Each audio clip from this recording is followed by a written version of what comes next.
ഒരു സഹാബിയോട് നബി സല്ലല്ലാഹു അലൈഹി വസല്ലമ ഒരു പച്ചില പോലും നിങ്ങൾ നശിപ്പിക്കാൻ പാടില്ല എന്ന് പറഞ്ഞതായി പ്രസംഗങ്ങളിൽ നിന്നും കേൾക്കുവാനിടയായി. എന്നാൽ പാടവും പറമ്പും വൃത്തിയാകുമ്പോൾ ഒരുപാട് ഇലയും കൊമ്പും മരവും ഒക്കെ മുറിക്കേണ്ടി വരുന്നുണ്ടല്ലോ, ഇത് തെറ്റാണോ? വളരെ നല്ല ഒരു ചോദ്യമാണ്. കാരണം ശരിയാണ്, നബി സല്ലല്ലാഹു അലൈഹി വസല്ലമ തങ്ങൾ ഒരു സഹാബി പച്ചില പറിച്ചെടുത്തപ്പോൾ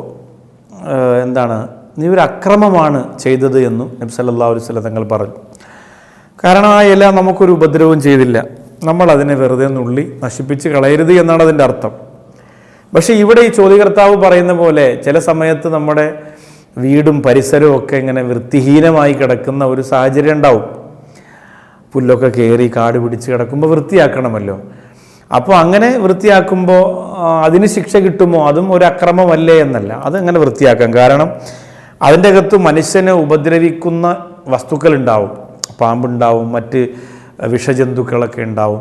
നമ്മുടെ മക്കളും കുഞ്ഞുങ്ങളൊക്കെ അതിലൂടെ യാത്ര ചെയ്യും. അപ്പോൾ ഇത് നമ്മൾ വൃത്തിയാക്കൽ അനിവാര്യമാണ്, നിർബന്ധമാണ്, അത് നമ്മൾ വൃത്തിയാക്കണം. വൃത്തി എന്ന് പറയുന്നത് ഇസ്ലാമിൻ്റെ പ്രധാന ഘടകമാണ്. വൃത്തിയും ശുദ്ധിയും എന്നൊക്കെ പറയുന്നത് അതിനെ നമ്മൾ ഒരിക്കലും ഒഴിവാക്കാൻ പറ്റില്ല. അപ്പോൾ അതിനു വേണ്ടി വൃത്തിക്ക് വേണ്ടി ചെയ്യുന്നതും വൃത്തിയുള്ള ഒന്നിനെ വൃത്തികേടാക്കുന്നതും രണ്ടും രണ്ടാണ്.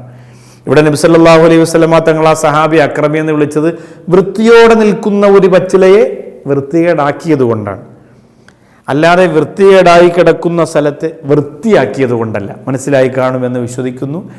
അതുകൊണ്ട് അനാവശ്യമായി നമ്മുടെ വസ്തുവിലും വീടിൻ്റെ പരിസരത്തും കാട് പിടിച്ച് മറ്റുള്ളവർക്ക് തടസ്സമായിട്ടൊക്കെ നിൽക്കുന്ന മരവും ഇലയും ചെടിയും ഒക്കെ നമുക്ക് മുറിച്ച് കളയാം. വൃത്തിയിലും ഭംഗിയിലും ശുദ്ധിയിലും നിൽക്കുന്നത് നമുക്ക് നിലനിർത്താം. അനാവശ്യമായി നമ്മൾ അതിനെ നുള്ളിക്കളയാൻ പാടില്ല.